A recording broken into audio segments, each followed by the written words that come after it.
Hi, everyone. Welcome to AI Alliance event. It is such a pleasure to host you this morning for amazing and very timely topic about ethical AI and AI we can trust. Before I start, I'd like to mention about our First Nations and the land we are living in. I respectfully acknowledge the wisdom of Aboriginal and Torres Strait Islander peoples and their custodianship of the lands and waterways. Thank you. So it's great to have you on board this morning. And it's such a pleasure for me to introduce our first guest speaker, who specially joined from New York, US, Renee Cummings. Renee is amazing. She's amazing, AI activist, and she holds a lot of titles. But to begin with, Renee Cummings is an AI ethicist and the first data activist in residence at the School of Data Science at the University of Virginia. She's also a criminologist, criminal psychologist, and therapeutic jurisprudence specialist, and a community scholar at Columbia University. Without further much ado, I'd like to pass on to Renee to introduce herself. Hi, Renee. Thank Welcome. you. Thank you so much, Angela. And it's such an honor Welcome and a this morning. pleasure Thank to you. be with you. And of course, it's good afternoon where I'm coming from. And of course, good morning to all your great participants. And I'm really looking forward to an excellent experience in AI with you today. Wonderful, wonderful. Thank you. So Renee, I think, thank you so much again for being with us today, especially it's quite late and hot summer where you are.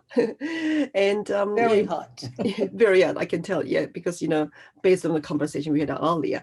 And, you are one of the leading ethical AI specialists and professional, and you hold a lot of titles, very interestingly, and also very timely as well, because in many ways, everyone's now people realize AI is amazing. AI can be really useful and practical, but what does that mean for us human beings? Because AI has a lot of implications that we don't expect sometimes, and unexpected consequences might cause a lot of harms. And of course, you're the specialist actually in that area. You can share many stories. So how about why don't you start, describing your journey and also gently introduce about the topic and kindly share your insights and provocative, thoughts, please.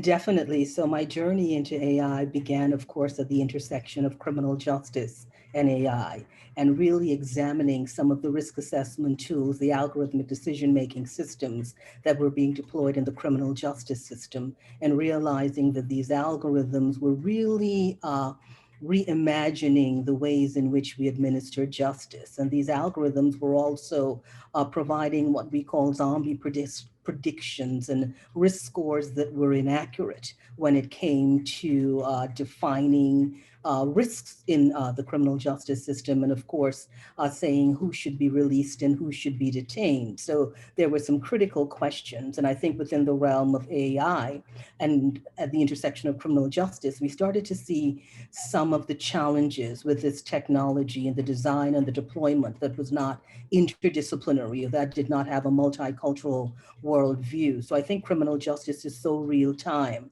and the decisions so high stakes that they gave us really a microscopic look into the ways in which we were deploying a technology to make these big decisions and the ways in which the technology was actually disappointing us. So I think that was my first experience. And of course, looking at how the technology was deployed against juveniles. So at the intersection of criminal justice and AI, that is still where I stand because my work is about justice. It's about social justice.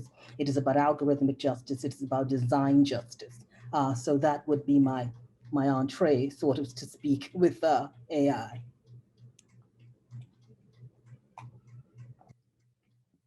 I like your expression about its entree. So that means we were getting into, main meal and dessert, to be followed by.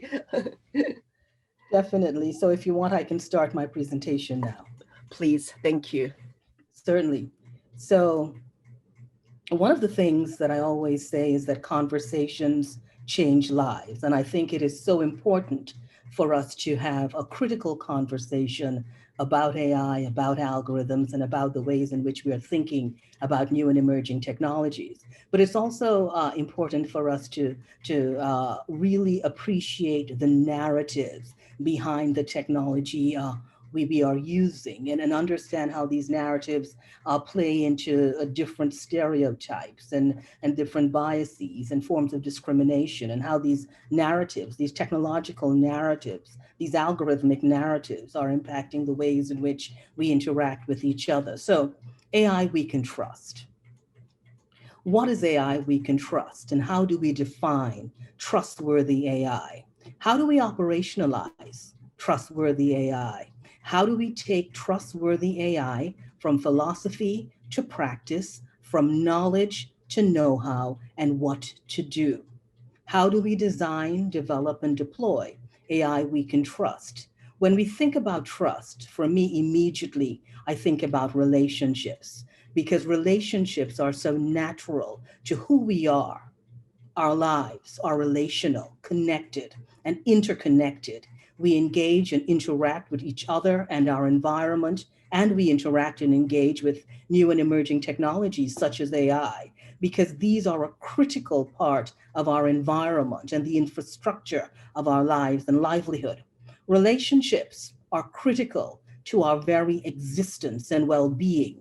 So when I think about AI we can trust, I think about the very powerful relationship we share with new and emerging technologies such as AI.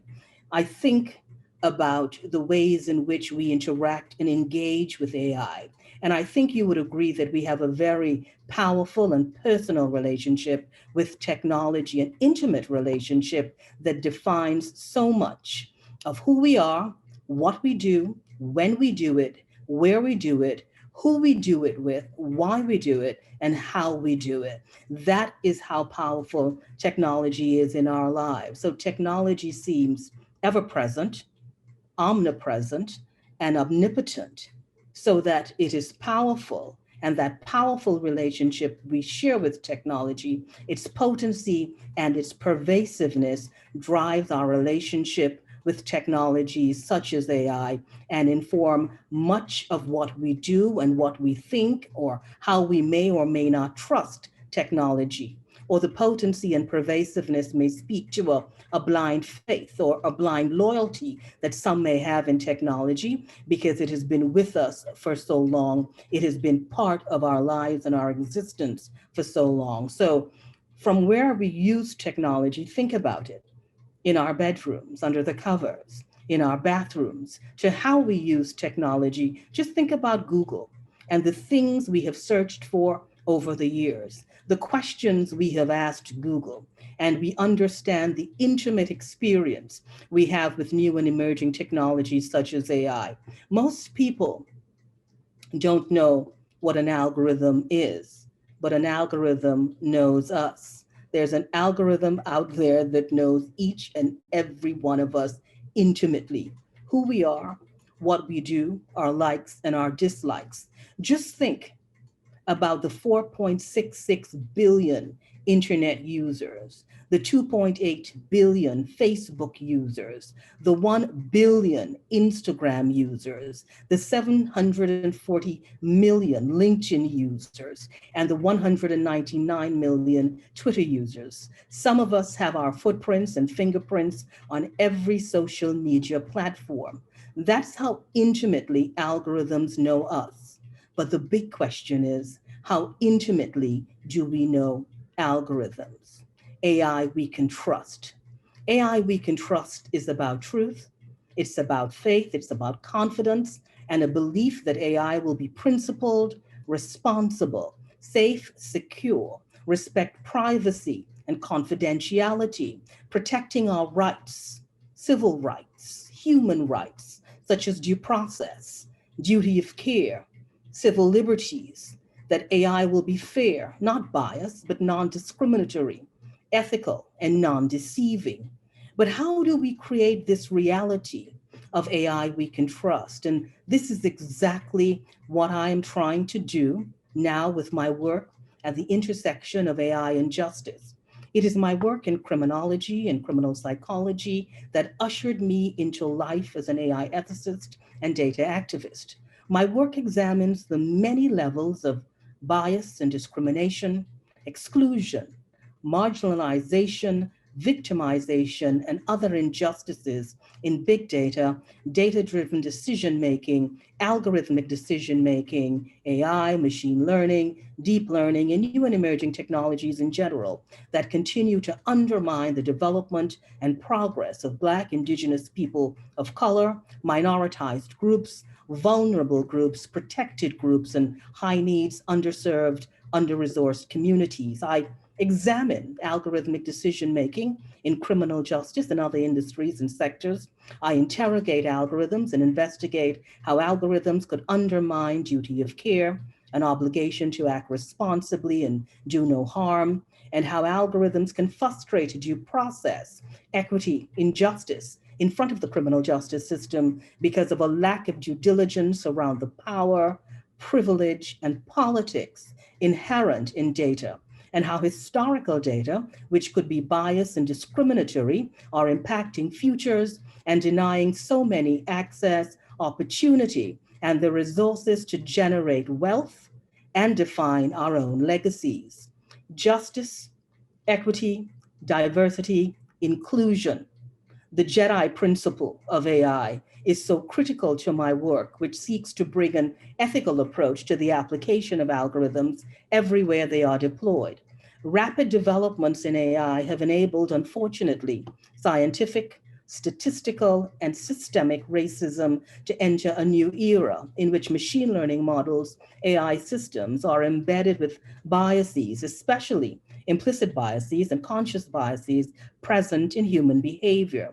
Why are we creating AI with biases? Why are we using new technology to replicate old stereotypic attitudes that divided us? Why are human prejudices baked so deep into algorithms? Is it because the computer made the decision we immediately believe it to be true, just, unbiased? Because the decision appears to be statistically justified and computationally objective? Statements such as the numbers do not lie contribute to the fallacy of the objectivity and neutrality of data science, the fallacy of raw data. There is nothing raw about data. There is nothing organic about data. AI ethics challenges the neutrality of data science. So as an AI ethicist and data activist, I attempt to bring a bold new consciousness, a new way of thinking about data, where we are forever aware of how colonization, enslavement, oppression, race, discrimination, biases shape our worldview. We must always be aware of the extraordinary discretionary power of data scientists and developers, aware of the powerful role of the data scientists in problem solving and designing solutions, aware that what we need is a critical rethinking and reimagining of the problem formulation process. So to design, develop, and deploy AI we can trust, we must bring enhanced due diligence to understanding the discretionary power of data science, the design choices of data scientists, the power of decision making in data science. We must bring eternal vigilance to questions around the opacity of AI and ensure our methodologies and mindset speak to accountability and transparency, explainability, accuracy, fairness, and non-discrimination, and of course, privacy and security. And we must ensure there are mechanisms for contestation and redress. In criminal justice in the US, we have seen the dangers of algorithmic decision-making systems, from wrongful arrest by algorithms and new and emerging technologies, such as facial recognition, to arraignment by algorithms and algorithms rewriting how justice is administered, the outsourcing of criminal justice decision-making to opaque algorithms and risk scores, which systematically overestimate the risks of Black and brown defendants, algorithm codifying unconscious bias and systemic racism, algorithm making decision-making systems where proxies for race have become data points for risk, crime, and criminality, where criminogenic conditions such as structural poverty are being coded as criminal, inaccurate data science leading to the over-policing of the communities that have historically been over-policed, the real-time injustices of algorithms. In predictive policing, the discretionary power of the police now belongs to an algorithm, and due process and procedural justice are now AI black boxes used with proprietary rights and intellectual property and trade secrets, the legal protections of algorithms taking priority over protecting our rights, civil liberties, and human rights. So to build AI we can trust, we must ask, how do we debias data? How do we audit data for systemic racism? How do we audit data for unconscious bias? How do we audit the hidden biases of data? The hidden biases are often represented in the decisions made by data across the life cycle of AI.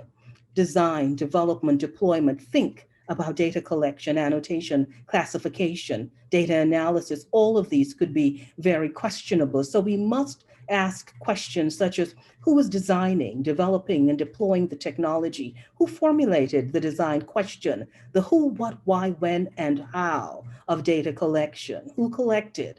Why was the data collected? What for? Where were these data sets chosen from? And how were they obtained? And who has the right or the responsibility to clean the data? How was it cleaned? Who should we deal with when it comes to looking at the kinds of biases in the data set? So in the US, we have learned that using data from a racially biased criminal justice system has led to measurable biases in both risk scores, who should be released and who should be detained, and the outcomes because of challenges with the data collection and standardization process, which has created the potential for bias in training data and algorithms. So big data policing or predictive policing has given rise to digital profiling. Predictive policing systems disproportionately target street crimes instead of what I call crimes in the streets, white collar crime, corporate crime, corruption. Crime does not only happen on street corners, and that's not the only place where we need to deploy algorithms. So we've also seen in criminal justice when AI gets it wrong, and how destructive an algorithm could be, and how an algorithm that makes a false prediction or discriminates because of biased data in policing, sentencing, healthcare, finance, education, hiring, just about anything, even public benefits can change the trajectory of a life and create a history of intergenerational trauma for families and communities. So my work as a data activist at the School of Data Science at the University of Virginia looks at ways in which we can stretch the ethical and creative imagination of AI and new and emerging technologies. Data activism is about advocacy around data rights as civil rights, ensuring that robust and rigorous real-time ethical protections are in place to reduce bias and discrimination in new and emerging technologies, and engaging civil society and diverse stakeholders in the process. So we must challenge the data, disrupt our thinking about the objectivity of data, and try to design creative ways for us to use data more equitably to reimagine digital futures that are diverse and inclusive. So data activism helps us co-design an ethical AI future by raising consciousness, enhancing due diligence, and promoting eternal vigilance when it comes to data ethics. So it's about exposing the hidden effects of algorithms, racial, economic, educational disparities, marginalization, and victimization. So to build AI we can trust, we must advocate for stringent and sturdy ethical guardrails that dynamically and vibrantly outline risks and responsibilities and rights. Ethical AI, principled, responsible AI we can trust, is about understanding that data is a system that is not only economic, but social and cultural. And data, of course, as we are seeing more and more, is political. Data could be very destructive and derail the positive impacts of data in society. So I am very I'm very passionate about the transformational power and promise of AI and its extraordinary potential to enhance just about everything we do. But I am equally passionate about getting AI right. Ethical AI, trustworthy AI. AI is a powerful technology with extraordinary promise to improve every aspect of our lives at scale and at speed. And I'm super passionate about leading with AI, reimagining business with AI, recreating the world with AI, because AI can save lives, but AI can also destroy lives. So when it comes to AI ethics, we have got to remember that when we are creating this technology, it must be done within the context of accountability and transparency and explainability, because those are the gaps. And that's where we find the casualties of algorithmic injustice. So algorithmic accountability is critical. And of course, more countries are now requiring, and more agencies are now requiring, and more businesses are now requiring that we do these high risk assessments of, that we really do a risk assessment of any sort of algorithm that's making a high impact decision. So you may hear a lot about conducting algorithmic impact assessments, and companies and organizations are saying that we must regularly, and they are planning to regularly evaluate their tools for accuracy, fairness, bias, and discrimination. But do they? And if they do, how rigorously do they?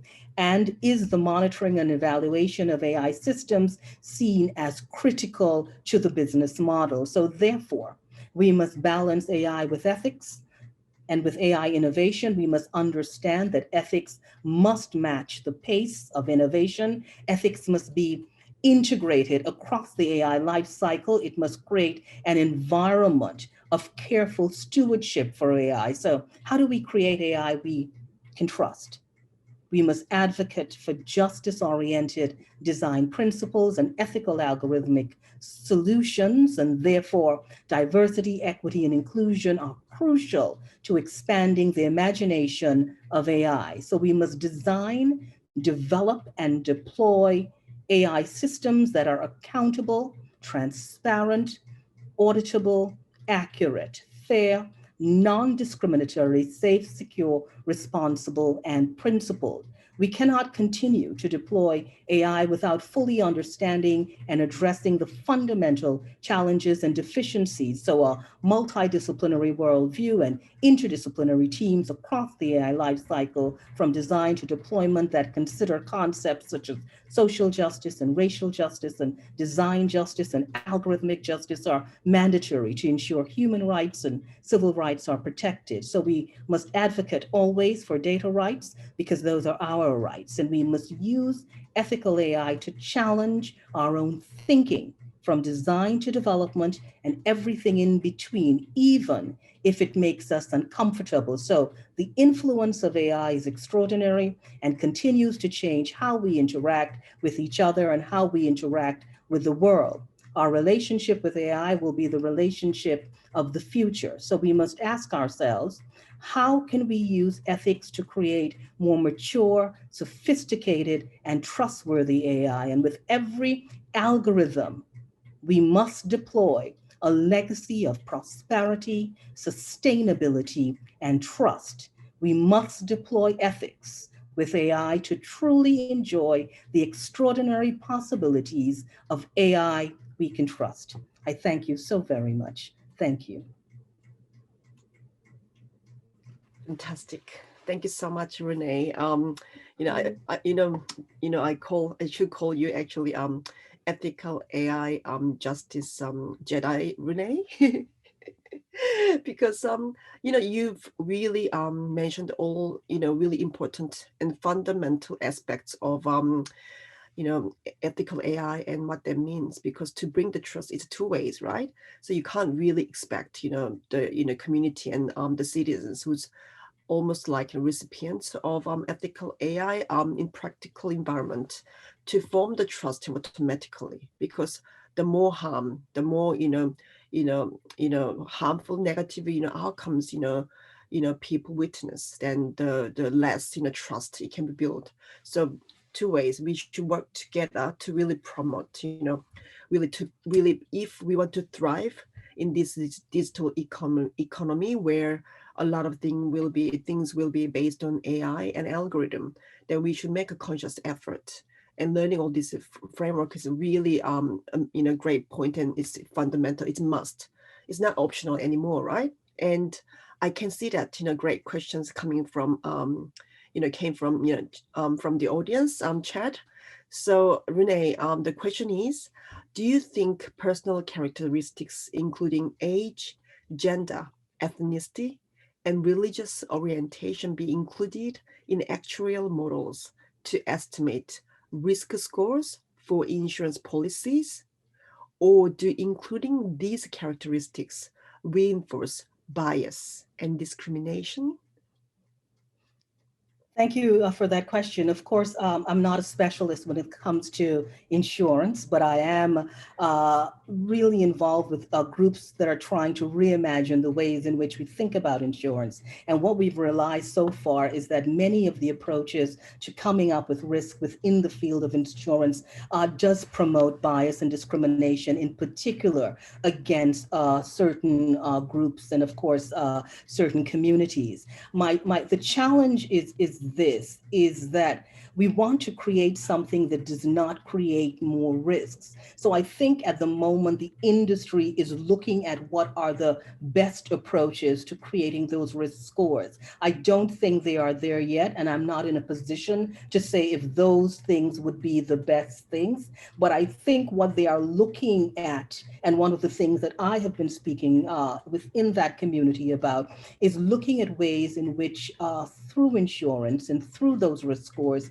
like credit scores, like financial scores, like the ways in which we do mortgages and real estate, how are we creating intergenerational trauma across families and across these generations, and ways in which we've got to rethink those risk assessment scores. So while I cannot and would not like to say, because I'm not in a position to say that, because I'm not fully sort of involved in the industry, what I can say, it is happening at the moment, and there is a rethinking and a reimagining of the ways in which we do design risk scores in insurance. And I think in the future, we will see those categories taking a level of priority in actually providing context for a better understanding of the ways in which we are designing those algorithms.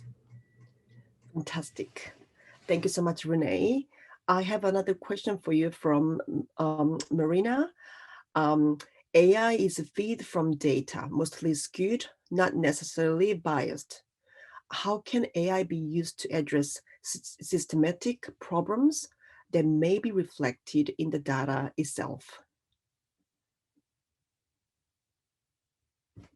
Question, and I think again we are seeing that there are technical tools being designed, algorithms that are being designed to debias algorithms, and that is important because that technical approach is a classic approach and it is critical to the work. But we're also seeing more than that. We are seeing an approach that speaks to the thinking, and the thinking that takes us behind the data, that takes us into the memory of the data, that takes us into the history of the data.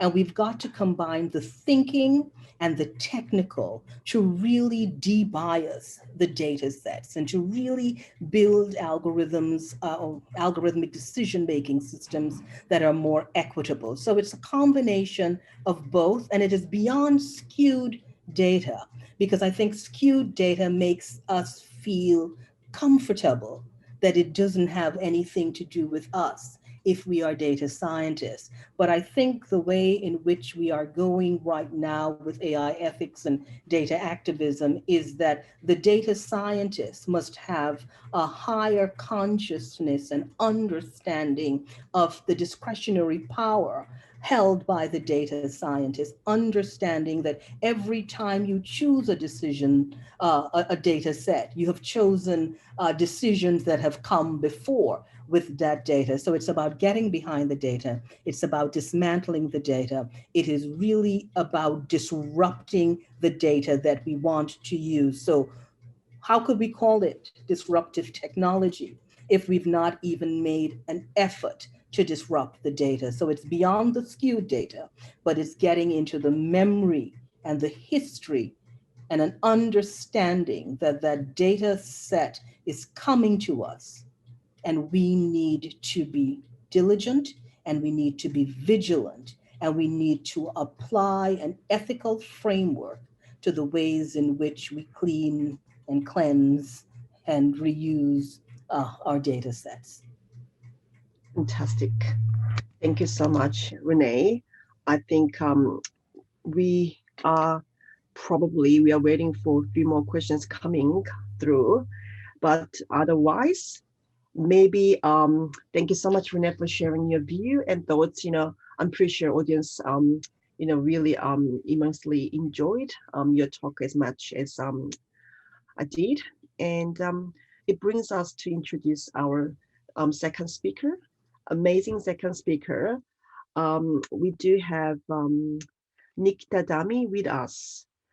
It's another pleasure to introduce Nikita Dhami.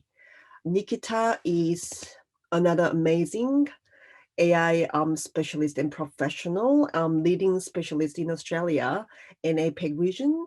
And Nikita is kindly offered to share her view and her thoughts on ethical AI. I'll give a bit of summary profile intro. So Nikita Dhami is a director of data analytics and AI platforms and business solutions lead at PwC Australia. And it's such a pleasure to introduce Nikita this morning or this evening to some people connecting from the other side of the global. And Nikita, why don't you introduce yourself?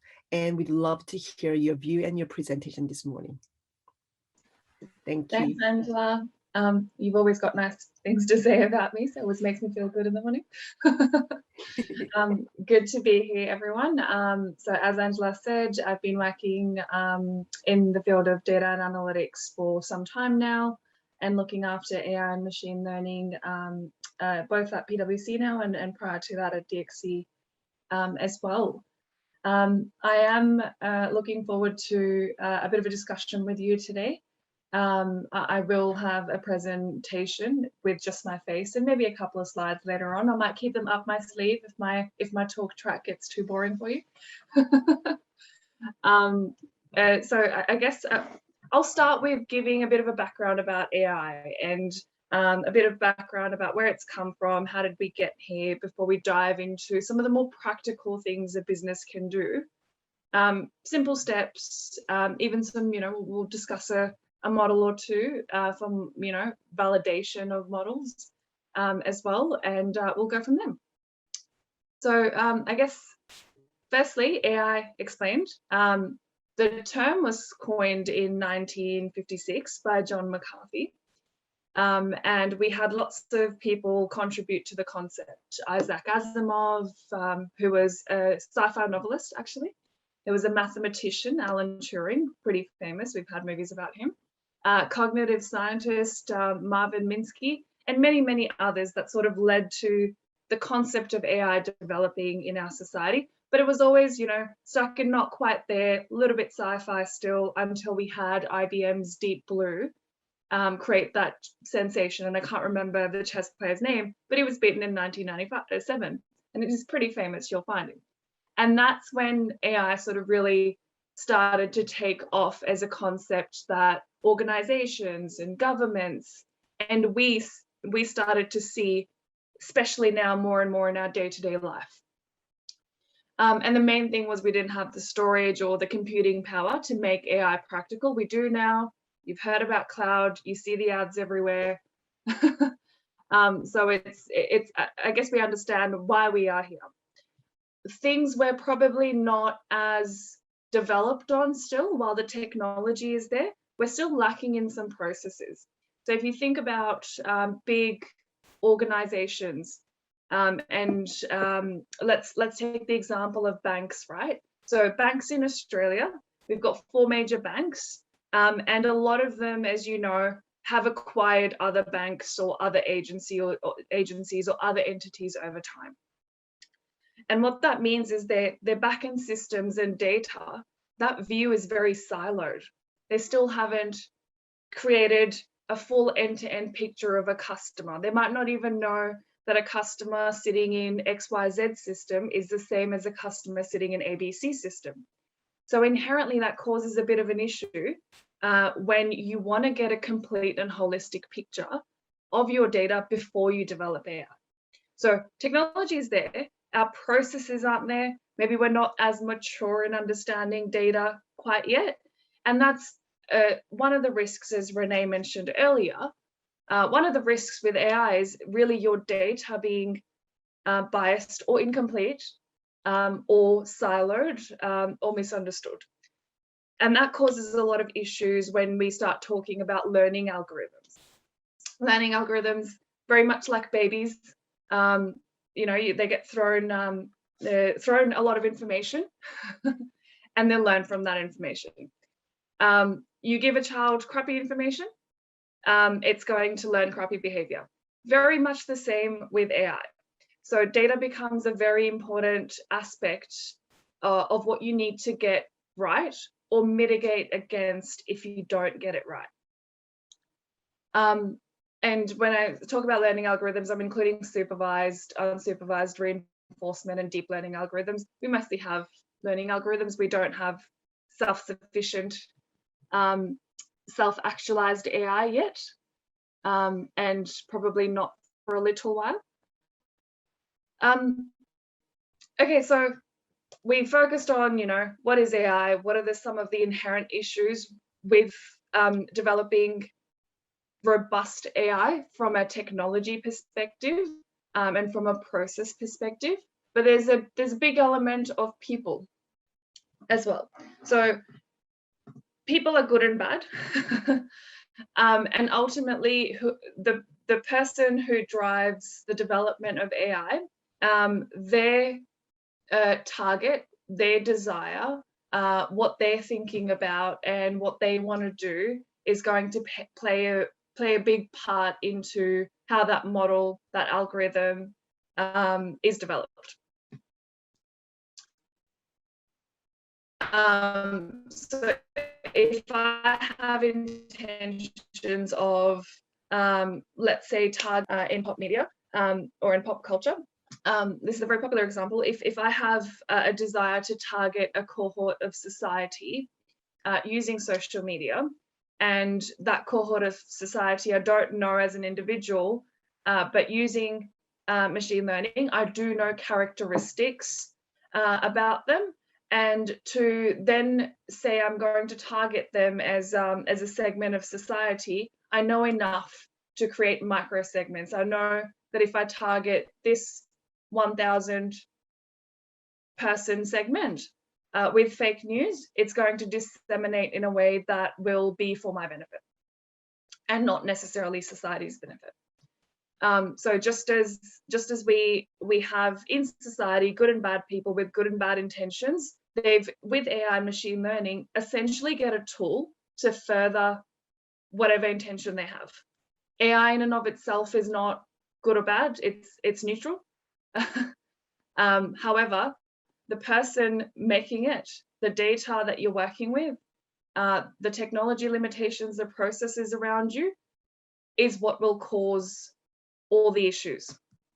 And yes, there's an element of using the right fit, models and algorithms for the right fit problem. But let's say that's a process thing. And of course, current trends are everyone's excited about AI, everyone wants to use it. People may not all understand the risks or what they need to balance and how to effectively do AI innovation. What do my people need to know about it? And there's a concern that I have, and I've spoken with Angela, and I recognize a couple of people in the audience as well about this before.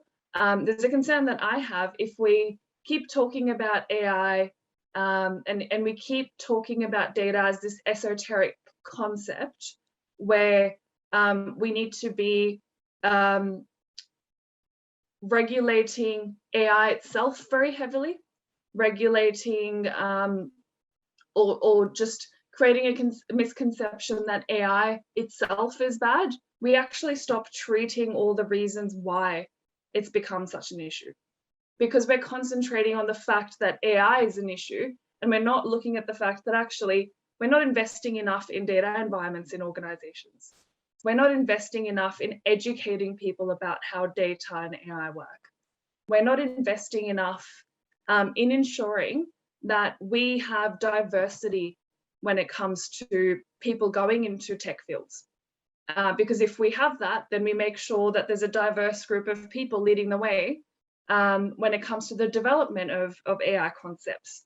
And hopefully that will mitigate against the fact that there is good people and bad people. We'll get to roughly neutral again.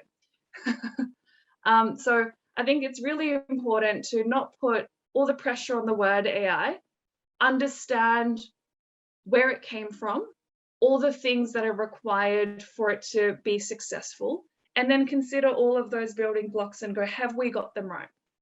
Because if one of those falls over, that's when there's an issue with AI. That's when we're not being responsible. That's when we're not being ethical.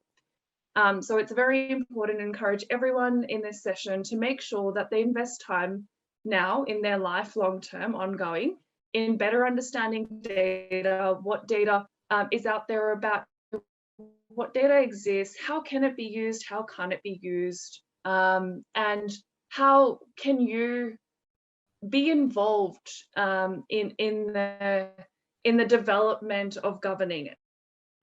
So we're getting into now the big leagues of AI. It's a big term. Every technology vendor, every software vendor has out-of-the-box solutions about AI, and quality and innovation is massive. So we need to make sure that all of you understand what's happening day to day and why we get issues with that. Some of the issues I think that you'd be very familiar with, often speech and facial recognition related.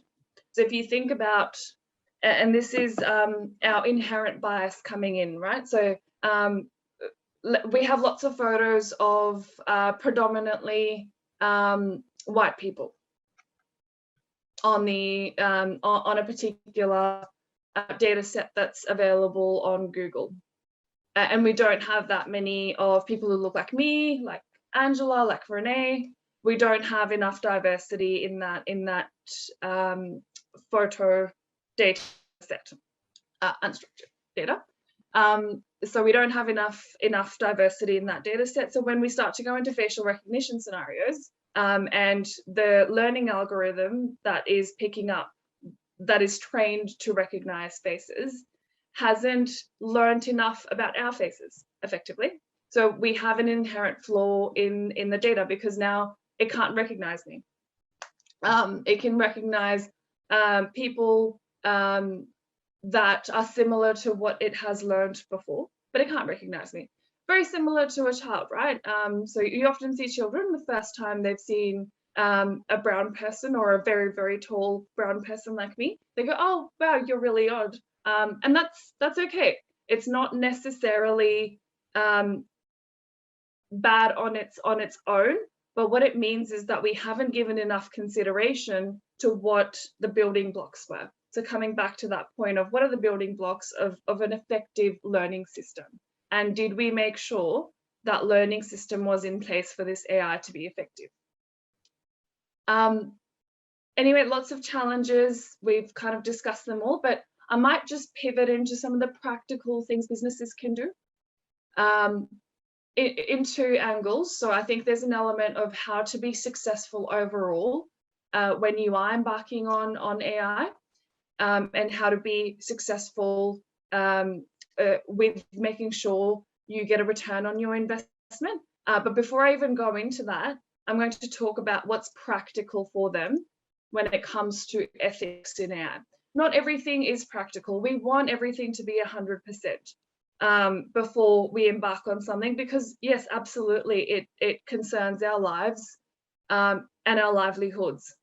But it's not possible. Sometimes there's a bit of test and learn that we have to do. So what can we do that gets us 90% there? We learn more, and then we build on top. And what can we do to minimize impact to people's lives? So as with anything, AI starts with anything that has that started from the scientific method, AI starts with forming a hypothesis. So I think XYZ will happen given this data set and this problem that you've given me that you want me to solve for. And then you go into this cycle of design, build, test, train, deploy, monitor, etc. And developing that hypothesis, like I mentioned earlier, is fraught with bias, because what I think the hypothesis might be versus what Renee thinks it might be, or what Angela thinks it may be, and sorry to pick on you guys, could be very different things.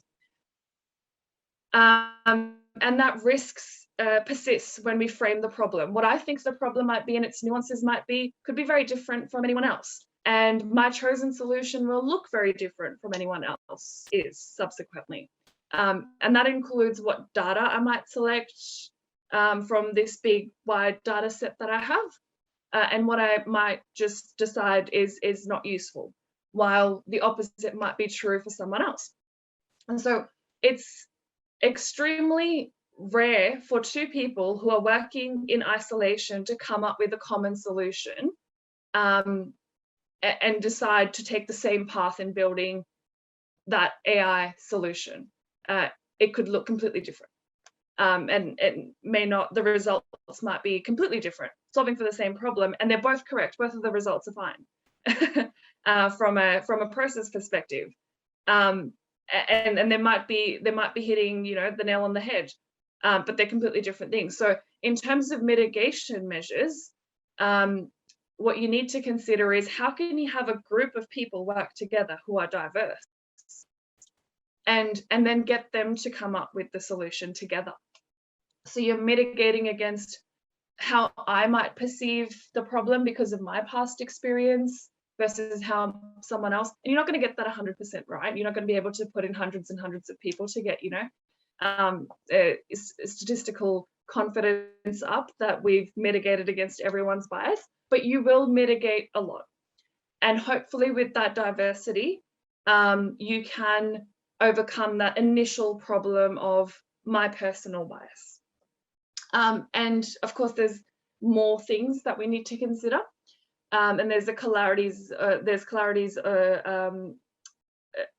there. So let's say for an organization, first thing I want to do is make sure I've got a diverse team. Yep, tick. Then I want to make sure that what I'm trying to create, that problem, is actually something my customer wants addressed. It's of benefit to the customer if I solve that problem. It shouldn't be focused on the organization's bottom line alone. Because that's where you start to get more of, you lose track and you lose sight of why you're doing something. So you want to make sure it's ultimately benefiting your customer. And yes, it could be optimizing your processes, but there's a clear path to how your customer is going to benefit from that. Then the security, so the algorithms, the associated data, the results should not lend themselves to usage that is detrimental. So let's say I've taken my data set, and as a part of my AI solution design, I also did a segmentation of my customer base. Now that segmentation, I don't want floating around, because in this particular case, my solution was to try to pick up who's struggling financially and try to get them help proactively. But that segmentation can also be used for marketing purposes and misused. So we want to make sure that it's secure, and we want to make sure there's a process in place for people to say, hey, I want to use XYZ output from that time when you created ABC solution. So can I do that? There must be a process to explain what the purpose is. And once again, coming back to, is it of benefit to the customer? And then the final authority of that model's execution, or the algorithm's execution, should be with the humans in the value chain. Again, a diverse body of humans. So lots of people with different backgrounds, etc., who get to make this decision. So we want to make sure that it's considering multiple perspectives, and that the data is not exclusive and the people aren't working alone. and the organization is minimizing bias through ongoing research and data collection. So you are checking again that it still holds true periodically. Making sure that it's explainable. So not always is your algorithm going to be explainable, the end solution going to be explainable, but the process you took, the outputs, the actions, the decisions you made in terms of selecting and not selecting certain data can be, and they need to be clearly spelled out, and they can be unambiguous and clear to a third party, and they should stand up in the face of scrutiny. So your process of how you develop solutions needs to take that into account. These principles can be easily applied, have been, we do it all the time. And they help make sure that ultimately it is benefiting society in some way. Well, I think I've mentioned diversity, a diverse team enough times, but it's really important. And it helps because that diverse team can test and experiment with different solutions, different data sets, and make sure the feature engineering they do, the training data sets that are identified, minimize bias. And of course, the simplest way to shield against the risk of accidentally not being ethical or missing something is to check the results. You can have an assurance checklist that involves forensic tools and processes. Perturbed model validation, PMV, is a process that profiles algorithms and anticipates their future behavior. And such techniques can be used to check what you've done and the results you've gotten. And then you maybe want to have a team, like a red team or someone, maybe trained risk or legal or ethical consultants in large organizations that have appropriate training and understand data analytics and AI that you present to, and you just take them through the steps, and they also help you from an external viewpoint understand if you've done the right thing, if there's a step you've missed, ask questions, help you rethink your process. But for me, those are the sort of practical steps that we take day to day. Do what we can and stop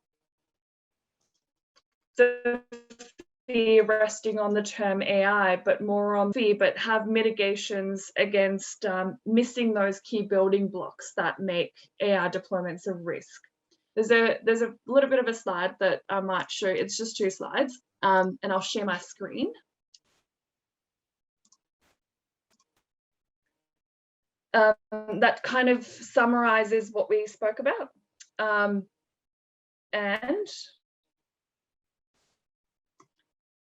I guess gives a viewpoint of the different elements that come into creating responsible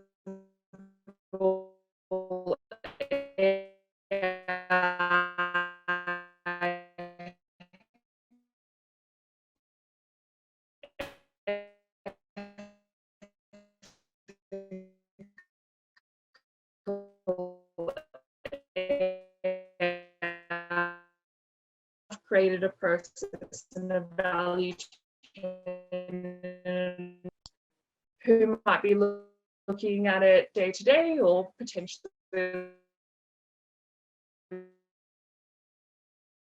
looking at it day to day in the future. There's a very high level process in terms of spoke about, but it lays out. You can have a look at this on responsible. If you just search responsible, that helps with any thinking that you might want to do in terms of best steps for you when implementing AI. That's it from me. I'm going to pause for questions and see what's available in chat. Thank you so much, Renee. Nick. Actually, there was a question from ST. how would you recommend in going about learning more about AI? As you said, are there any resources or books or sites you'd suggest, please? I think it's very important just starting with an understanding of data as well, and data structures. Are there books that I would recommend? Not off the top of my head, no. There are some very good resources if you are lucky enough to, and if you are all at university, actually you will have access to this. Springer, when you go into your library portal of UNSW and you search Springer, which is one of the publishers, you will find that they have a lot of online material on AI and ethics of AI that will be accessible to you, that you can start reading. Start with data, so you have a solid understanding of data and what it means to have bias in your data. Start with statistical concepts, so you understand how data selection works as well, and then start to delve into data science, machine learning, and AI. I'm not saying it's going to take you forever, but just start with data. Even, just pick up a chapter or a book on data first, so you have that base understanding before you go into things. And you're all at uni, picking up a subject in statistics or data or something in your course will only help you, because you'll understand some of the basics. Definitely. Thank you so much. Nick, I really enjoyed your presentation and your talk. Always, you've really highlighted the importance of practical application, which is very important. Renee and Nikita, final wrap-up comment. 1 minute for you each. Sure. So I just want to say, there's so much happening in the world of AI at the moment. And as I've told everyone, and I tell everyone who I meet, I'm very passionate about this technology, and really grateful that I have an opportunity to work in the space of designing algorithms and designing public interest technology, as well as designing algorithms that are to be deployed in the criminal justice system, algorithms that really have that level of consciousness.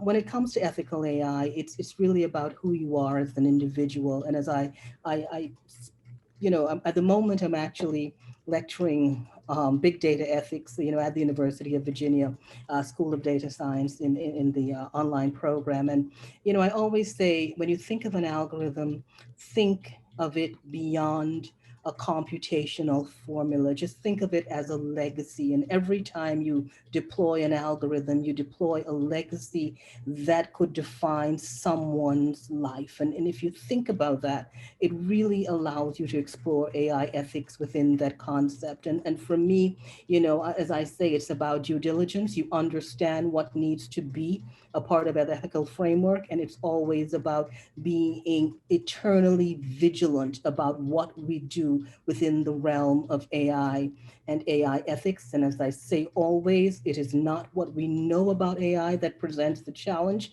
but what we don't know. And that is why we have got to always appreciate civil rights and civil liberties and human rights, because it is so critical to what we do. And if AI is to be mature and sophisticated and represent who we are, then it must represent the best of who we are. So thank you very much for including me.